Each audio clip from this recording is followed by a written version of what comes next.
Welcome to this very special edition of the KAJ Masterclass Live, the show which ensures that you profit from your time spent here with experts, either through their industry insights, information, or simply learning from them. And today we have with us Lalo Montoya. He is a therapist and a podcast host, and he explores the intersection of psychology, paranormal phenomena, and spiritual experiences. And so we'll explore with him what drives these experiences, how a therapist approaches them without judgment, and what the psychology community still doesn't fully understand. Welcome to the show, Lalo. Hi, thank you so much for having me. You're welcome. Welcome to the show. Welcome to India in this online form, Lalo. And I'm sure not just in India, but a lot of people across the globe will benefit from what we are going to talk right now. We'll talk about paranormal psychology. So we'll talk about all this. But before that, let's talk a bit about your journey, your background, so that the audience knows who they are listening to. Yeah, so as you mentioned, I'm a therapist, and I think for the most part, I've noticed that people struggle uh, with spiritual struggles, sometimes often avoid going to church. Sorry. I've noticed that people with spiritual struggles sometimes avoid going to therapy, while others with mental health ignore the spiritual community. So part of what I want to do and trying to do is kind of bridge that gap so people live more full and better lives. So as a therapist, I've seen how psychology can explain a lot, but it doesn't always address just kind of meaning and belief. And so much of our day to day is shaped by cultural and societal factors.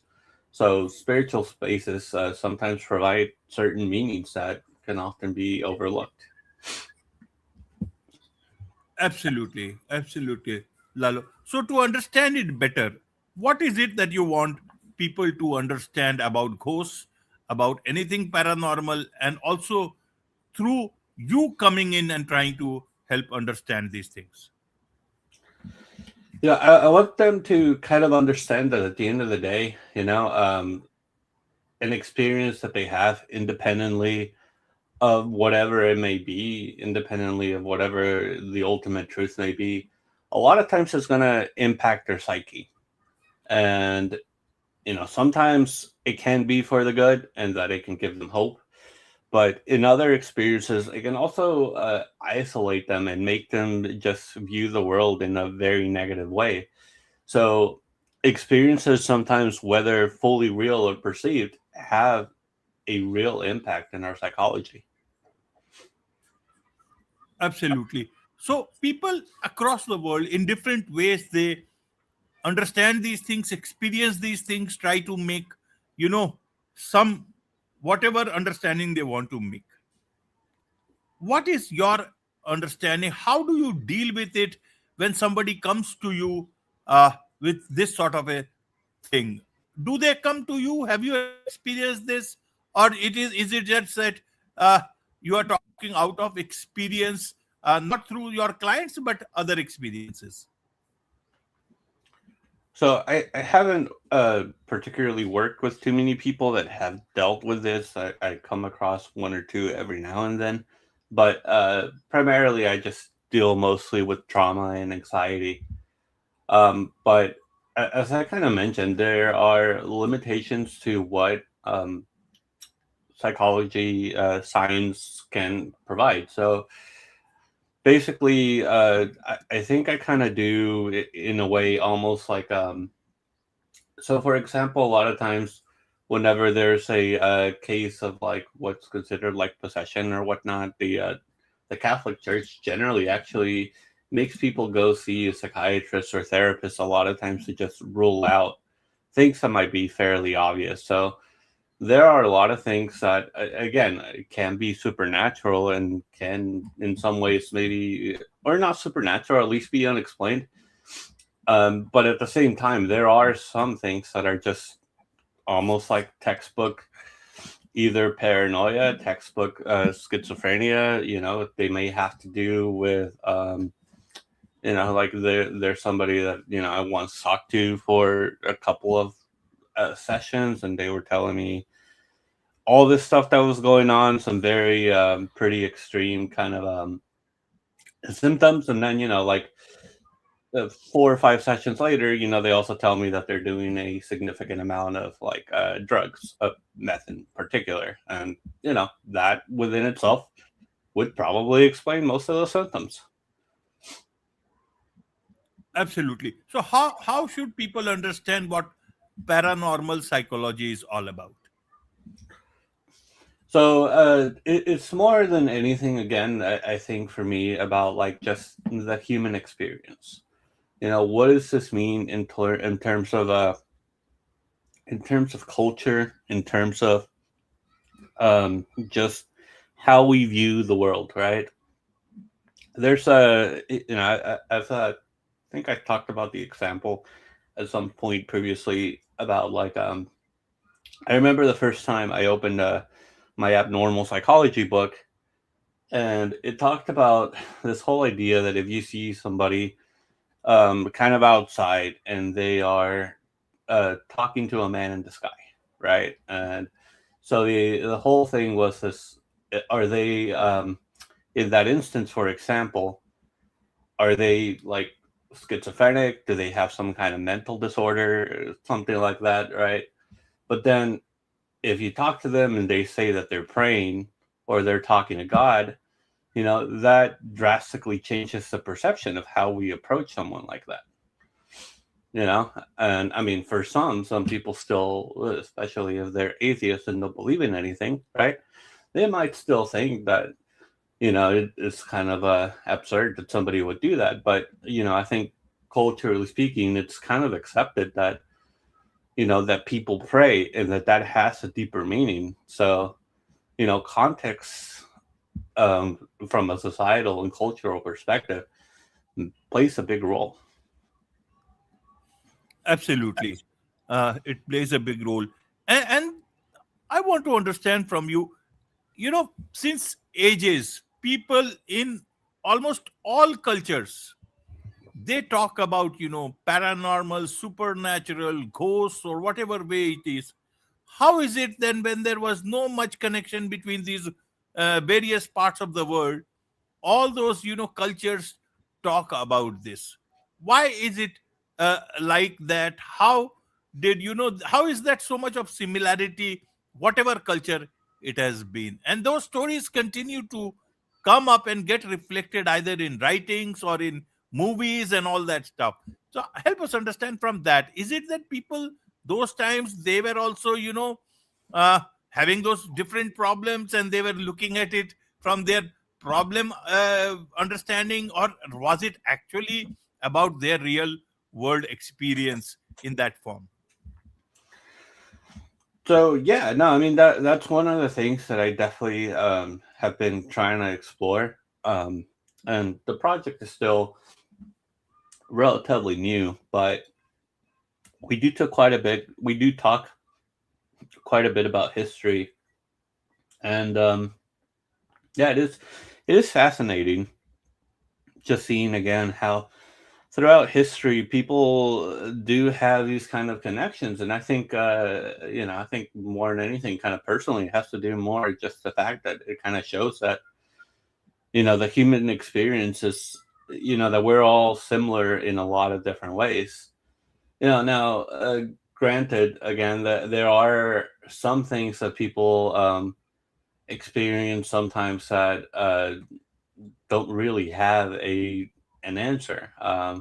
This can be the whole thing of almost feeling like they hear a voice or someone that kind of helps them save their life or helps them make a certain decision. In one of like the first episodes, we talked about, for example, like sleep paralysis, which throughout history has been described a lot of times as like a just some type of like different kind of like negative entity. So some places kind of called it like the old hag and such. But also from a psychological perspective, right? A lot of times, what happens is that people almost get woken up between this stage of right about when they're going to go to sleep, right about when they're about to actually enter the dream stage. So, in order that you don't kick around and such, you basically enter like this state where your body like paralyzes you, so you're not like just kicking in bed and such, and that produces hypnagogic hallucinations. Um, at least that's again from like the scientific understanding of it. So some of these things again like can be kind of explained in some ways. Um, but yeah, I mean at the end of the day, like some of the things that people kind of experience also just are a little bit out there, and I think sometimes the more that we're able to connect with others, the more we're able to bridge that gap between different cultures, the better understanding we'll have of it all. Absolutely. So, uh, Lalu, we individuals and groups of people across different times, they have experienced this in their own way. Some people may call it ghosts, some people may call it connecting with ancestors, past people who are no longer with them, and still they are being able to connect with them, get message from them, give message to them. Sometimes even from a case and crime possibility also, some people get signs that help them solve cases. you know Several things keep coming to light. Should we understand them as paranormal or supernatural things, or should we consider them as spiritual experiences? How should one understand it from neutral point of view? Well, I think at the end of the day, ultimately it's going to be whatever helps people live more grounded and fuller lives. And that essentially is again, I think, like the goal. I mean, I think as humans, we are incredibly curious. I mean, the achievement we had recently of flying across the moon, it's no small feat. So we always want to understand what this journey of life is about, and there's only so much context that we can have and a lot of times, what I think I've discovered is that anything kind of out there is really beyond just our level of understanding. I kind of describe it as the whole thing of trying to like explain calculus to bees. It's just, I think the whatever some of the ultimate truth out there is just so beyond our like capacity as humans to understand it. So while we are here in the world, I think we just try to do the best to where we can live the most happiest and most fulfilled life, and sometimes in whatever way, I think, especially with the experiences that you talked about, like if somebody kind of like reaches out to kind of like a deceased loved one or something like that, I think a lot of times they don't really care what it's called. It just because that kind of connection can give them hope, and ultimately, I think that's more or less part of the conversation here. What is going to give people that kind of hope and help them make a better understanding of what this journey of life is about. Absolutely. There is a big, we can call it industry. If we don't like, we can call it something else. A lot of mediums, psyches. Hollywood also makes a lot of movies like this. It has been making, even in Bollywood they have made it before. Other places also, I'm sure they make it. Do you think they understand it much more than that there could be an iota of truth into it, just that we are limited by our perceptions? We understand it just, and Just because we have no explanation does not mean it will not have an explanation. How, or everything has to be explained only from a psychological point of view? Until no explanation is there, we just try to look within that limitation. Because these are, people talk about, with the rise of spirituality, people talk about going deeper into yourself. And if we go deeper into yourself, whom do we connect with? There is no some hollow thing where we are connecting with only ourselves. And ourselves also mean a lot of things: our intuition, our going deep into the universe through our inner self. It cannot be just emptiness somewhere else. Within that emptiness there is something which is connecting with us, talking to us, telling us, or we are telling them. They are passing on the message to us.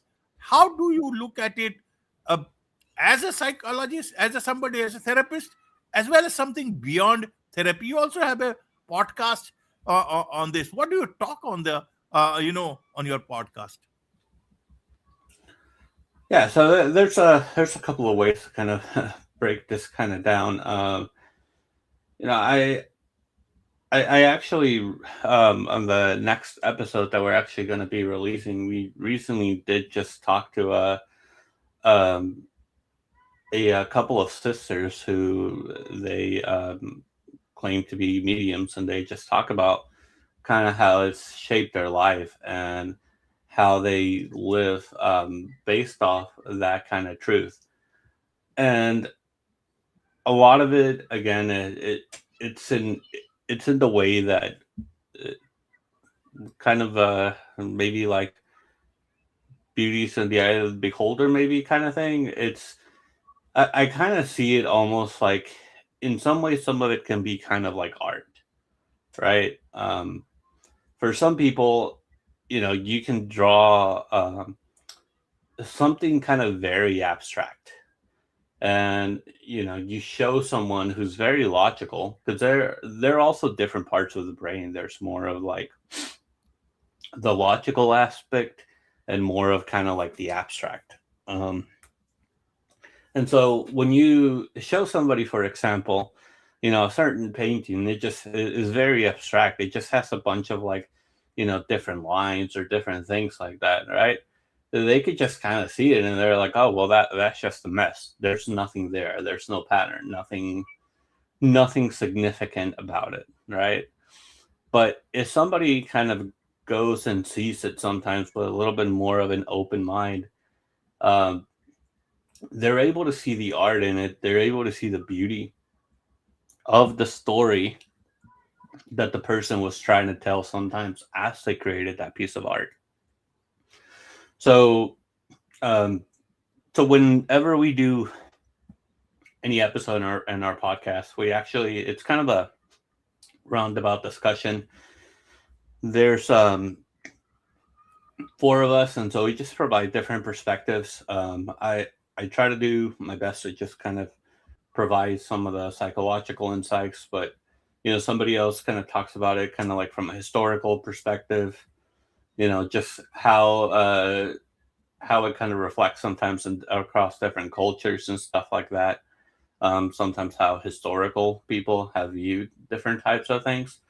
But I do think that, again, I think ultimately, it's the age old question of what happens after we die.